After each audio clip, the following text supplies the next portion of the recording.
Hi everyone, my name's Anna Marie. Welcome to this card making project. Today we're going to do some great paper folding. This one is for anybody who's got a lot of patience and wants a striking card that will take them a little bit longer than normal.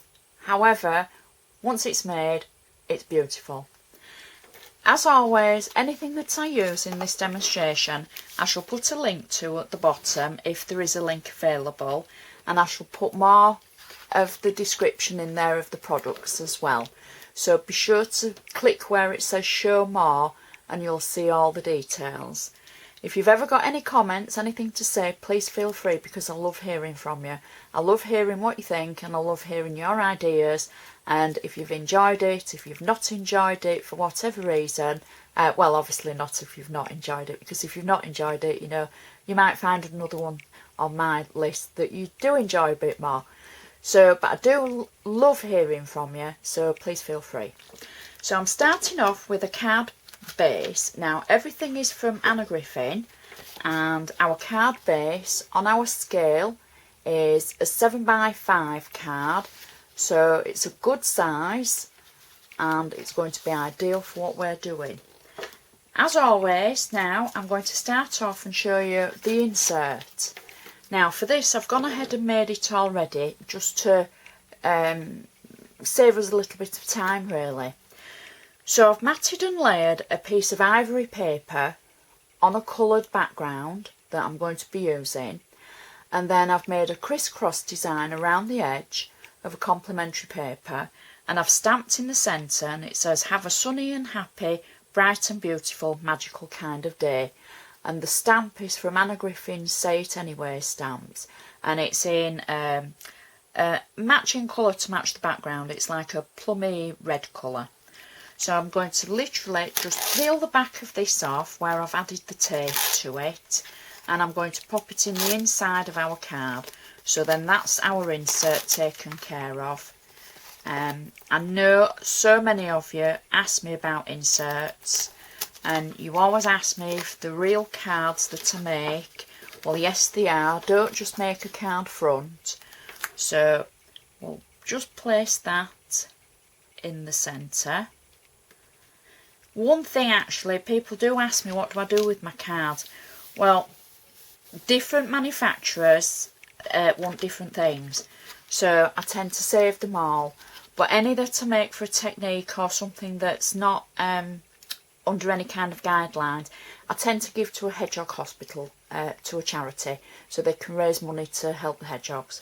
So that's what I do with them. Okay, so the front of our card now is ready to have its first layer put on. Now this really is the only layer that we're going to put on this card, because we're going to work from a different layer away from the card now. So we're just going to pop this on, just to give the card a little bit of colour in the background, hoping I can get it on relatively straight, looking through the camera. So that's the background to our card. Next, what we're going to do is we're going to start off and we're going to do a little bit of paper folding. I've already started on this just to save us a little bit of time as we get going, and I've cut out a layer that's going to fit our card, and it was actually a layer of paper, and I've backed it onto some white card just so that it's a bit more solid. And then I've started with my paper folding, and I'm going to show you exactly how I've done that. I've cut out some squares that are just slightly over 2 inches square.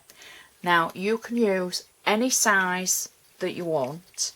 Mine I've gone for just over 2 inches, because once they're folded they come down to 1 inch in size, and then I know that this card is 7x5, so I can work out how many I need for the middle of it, as it were. So we've started off where I've cut the squares. They're not on a double-sided paper, they're just on a single-sided paper. And the first thing I'm going to do with any paper folding, normally you always fold centre to centre both ways. Okay, so I hope you saw that. So you always fold centre and then centre. And then what I'm going to do is I'm going to start off and I'm going to fold on the reverse side of the pattern. I'm going to fold the pattern in, so it's the corner in, and I'm going to work my way around all the corners in to the centre. So your first side will look like that. Then, using your bone folder or something that's going to give you a good sharp score, go along the edges. So that's your first step. Turn it over, and then you're going to do the same into the centre with the corners. Now, the reason that you folded it in the first place was because you can see the centre mark and where you're folding it to, and it gives you a guideline of how far those corners want to be folded in. So then once you've done that, again, go around it with your bone folder. And this is why I said you need a bit of patience, because obviously if you're making a lot of these, you need a bit of patience to do that. And that's how we've made our squares to go on the front of our card.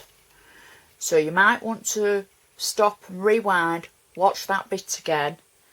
Just remember, you always fold, let's see if I can, you always fold it this way and then this way, because as you're working into the paper, you've got that centre mark, you can see that, where you know that you're folding your points to all the way around. And then when you turn it over, it's there, so you're folding those in as well. So now we'll fast forward to the fact that I've got all mine ready folded, and I'm just going to peel the tape off the layer that I've made to stick them on, and I'm just going to stick the remainder of my little folded squares on. And this is another excellent idea for using your scraps. All these papers, there's actually, out of the papers I've used 4 different scraps of paper, but because they're all Anna Griffin paper, they all tone in, so you would never know that they're from 4 different types of paper. So that is our base all done, and so far that looks fab. So the next thing I'm going to do is I'm going to add this to our card that we've already got, and I just want to add a little bit of glue on the back of this. So bear with me, because I think my bottle's nearly empty. There we go. And then that can sit nicely, just check it's opening the right way, on our card, like that.